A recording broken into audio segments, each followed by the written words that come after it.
Hi everyone, welcome to Jay's kitchen tales. ಎಲ್ಲ ಹೇಗಿದ್ದೀರಾ?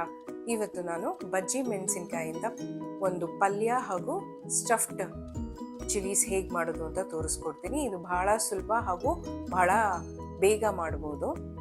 ಇಲ್ಲಿ ಸುಮಾರು ನಾನು 1/4 kg ಎಷ್ಟು ಬಜ್ಜಿ ಮೆಣಸಿನ್ಕಾಯಿ ತೊಗೊಂಡಿದ್ದೀನಿ. ಈ ರೀತಿ ಹೆಚ್ಚಿಟ್ಕೊಂಡಿದ್ದೀನಿ. 2 ಟೇಬಲ್ ಸ್ಪೂನ್ ಅಷ್ಟು ಕಡಲೆ ಹಿಟ್ಟು, ಉಪ್ಪು, 1 ಟೇಬಲ್ ಸ್ಪೂನ್ ಜೀರಿಗೆ ಪುಡಿ, 1 ಟೇಬಲ್ ಸ್ಪೂನ್ ಧನಿಯಾ ಪುಡಿ, 1 ಟೀ ಸ್ಪೂನ್ ಅರಿಶಿನ, 2 ಟೇಬಲ್ ಸ್ಪೂನ್ ಅಷ್ಟು ನಿಂಬೆಹಣ್ಣಿನ ರಸ, ಜೀರಿಗೆ ಹಾಗೂ ಸಾಸಿವೆ 1 ಟೇಬಲ್ ಸ್ಪೂನ್, ಹಿಂಗು ಹಾಗೂ ಎಣ್ಣೆ.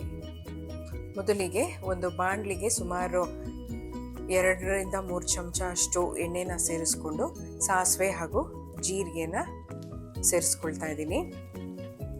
ಹಿಂಗು, ಸಾಸಿವೆ ಹಾಗೂ ಜೀರಿಗೆ ಚೆನ್ನಾಗಿ ಸಿಡಿಬೇಕು. ನಂತರ ಹೆಚ್ಚಿಟ್ಕೊಂಡಿರುವ ಬಜ್ಜಿ ಮೆಣಸಿನ್ಕಾಯಿನ ಸೇರಿಸ್ಕೊಂಡು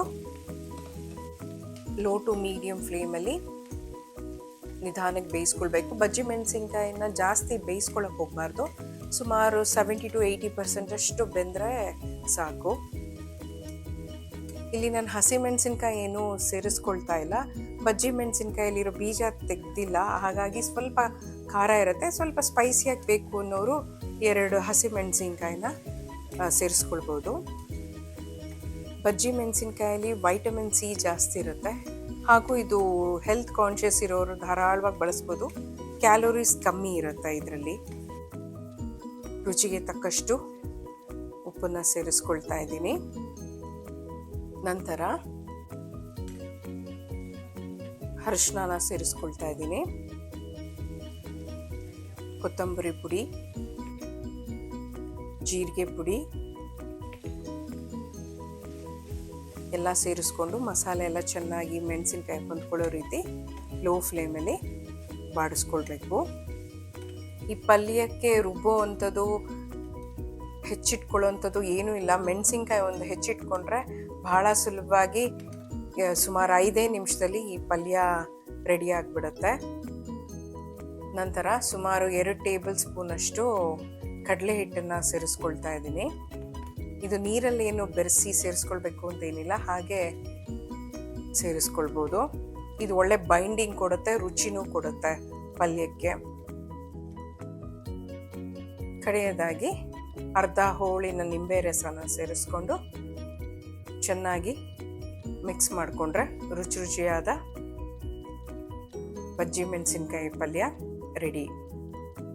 ನೋಡಿದ್ರಲ್ಲ, ಬಜ್ಜಿ ಮೆಣಸಿನ್ಕಾಯಲ್ಲಿ ಬಜ್ಜಿ ಮಾಡ್ಕೊಳ್ಳೋದಲ್ಲದೆ ಪಲ್ಯ ಯಾವ ರೀತಿ ಮಾಡೋದು ಅಂತ ನೀವು ಎಲ್ಲ ಟ್ರೈ ಮಾಡಿ ದಯವಿಟ್ಟು ಕಮೆಂಟ್ ಮಾಡಿ.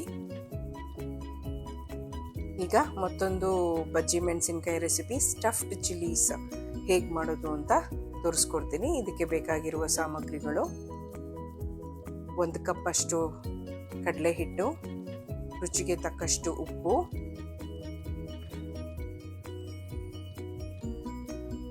ಅಚ್ಚ ಖಾರದ ಪುಡಿ, 1 ಟೀ ಸ್ಪೂನ್ ಅಷ್ಟು ಧನಿಯಾ ಪುಡಿ, ಅರ್ಧ ಟೀ ಸ್ಪೂನ್ ಅಷ್ಟು ಅರಿಶಿನ, 1 teaspoon chaat masala, 1 teaspoon ಜೀರಿಗೆ ಪುಡಿ, 1 ಟೀ ಸ್ಪೂನ್ ಸೋಂಪಿನ ಪುಡಿ, 1 teaspoon dry mango powder, 1 teaspoon black salt, 2 teaspoon ನಿಂಬೆ ರಸ, 1 ಟೇಬಲ್ ಸ್ಪೂನ್ ಅಷ್ಟು ಎಣ್ಣೆ, ಅರ್ಧ ಟೀ ಸ್ಪೂನ್ ಗರಂ ಮಸಾಲ ಎಲ್ಲ ಚೆನ್ನಾಗಿ ಮಿಕ್ಸ್ ಮಾಡಿಕೊಳ್ಬೇಕು. ಬಜ್ಜಿ ಮೆಣಸಿನ್ಕಾಯಿನ ಹೀಗೆ ಒಂದೊಂದಾಗಿ ಸೀಳ್ಕೊಂಡು ಎತ್ತಿಟ್ಕೊಳ್ಬೇಕಾಗತ್ತೆ. ಬೀಜ ತೆಗಿಲೂಬೋದು, ಹಾಗೇನೂ ಬಿಡ್ಬೋದು. ಇದೇನಂತ ಖಾರ ಇಲ್ಲದೆ ಇರೋದ್ರಿಂದ ನಾನು ಕೆಲವು ಬೀಜ ತೆಗೆದೆ, ಕೆಲವುದಕ್ಕೆ ಹಾಗೆ ಬಿಟ್ಟೆ. ಈ ರೀತಿ ತಯಾರಿಸ್ಕೊಂಡಿರುವ ಮಿಶ್ರಣನ ಒಳಗಡೆ ತುಂಬಿಸ್ಕೊಳ್ಬೇಕು. ಒಂದೊಂದಾಗಿ ತುಂಬಿಸಿ ಈ ರೀತಿ ಎಲ್ಲ ತಯಾರು ಮಾಡಿಟ್ಕೊಳ್ಬೇಕು. ಒಂದು ಪ್ಯಾನ್ಗೆ ಸುಮಾರು 3-4 ಟೇಬಲ್ ಸ್ಪೂನಷ್ಟು ಎಣ್ಣೆನ ಸೇರಿಸ್ಕೊಂಡು ಅದಕ್ಕಾದ ನಂತರ ಜೀರಿಗೆ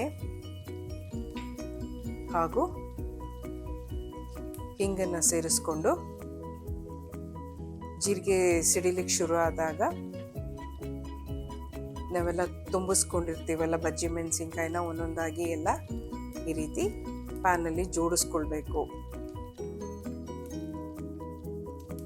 ಲೋ ಫ್ಲೇಮಲ್ಲಿ ನಿಧಾನಕ್ಕೆ ಬೇಯಿಸ್ಕೊಳ್ಬೇಕಾಗತ್ತೆ. ಇದು ಬೇಯೋದಕ್ಕೆ ಸ್ವಲ್ಪ ಸಮಯ ತಗೊಳುತ್ತೆ, ಸುಮಾರು 5-10 ನಿಮಿಷ ತಗೊಳುತ್ತೆ. ಮುಚ್ಚಳ ಮುಚ್ಚಿ ನಿಧಾನಕ್ಕೆ ಬೇಯಿಸ್ಕೊಳ್ಬೇಕು. ಎಲ್ಲ ಕಡೆನೂ ಬೇಯೋ ರೀತಿ ತಿರುಗಿಸ್ಕೊಡ್ತಾ ನಿಧಾನಕ್ಕೆ ಬೇಯಿಸ್ಕೊಳ್ಬೇಕು. ಈ ರೀತಿ ಪ್ಯಾನಲ್ಲೂ ಮಾಡ್ಕೊಳ್ಬೋದು, ಇಲ್ಲ ಅಂತಂದರೆ ಏರ್ ಫ್ರೈಯರಲ್ಲಿ ಮಾಡಿಕೊಂಡ್ರೂ ರುಚಿಯಾಗಿರುತ್ತೆ. ಎಣ್ಣೆ ಜಾಸ್ತಿ ಬೇಕಾಗೋದಿಲ್ಲ ಏರ್ ಫ್ರೈಯರಲ್ಲಿ, ಇಲ್ಲ ಅಂದರೆ ಅವನಲ್ಲಿ ಕೂಡ ಮಾಡ್ಕೊಳ್ಬೋದು. ಇದು ಬಹಳ ರುಚಿಯಾಗಿರುತ್ತೆ. ಇದು ಚಪಾತಿ ಜೊತೆನೂ ತಿನ್ಬೋದು, ಹಾಗೇನೂ ತಿನ್ನೋಕ್ಕೆ ಭಾಳ ರುಚಿಯಾಗಿರುತ್ತೆ. ನೀವು ಎಲ್ಲ ಖಂಡಿತ ಟ್ರೈ ಮಾಡಿ ಹೇಗೆ ಬಂತು ಅಂತ ಕಮೆಂಟಲ್ಲಿ ತಿಳಿಸ್ತೀರಾ ಅಲ್ವಾ. ನನ್ನ ಚಾನಲ್ನ ದಯವಿಟ್ಟು ಸಬ್ಸ್ಕ್ರೈಬ್ ಮಾಡ್ಕೊಳ್ಳಿ ಹಾಗೂ ಲೈಕ್ ಮಾಡಿ. ಪಕ್ಕದಲ್ಲಿರೋ ಬೆಲ್ ಐಕನ್ನ ಕ್ಲಿಕ್ ಮಾಡೋದು ಮರಿಬೇಡಿ.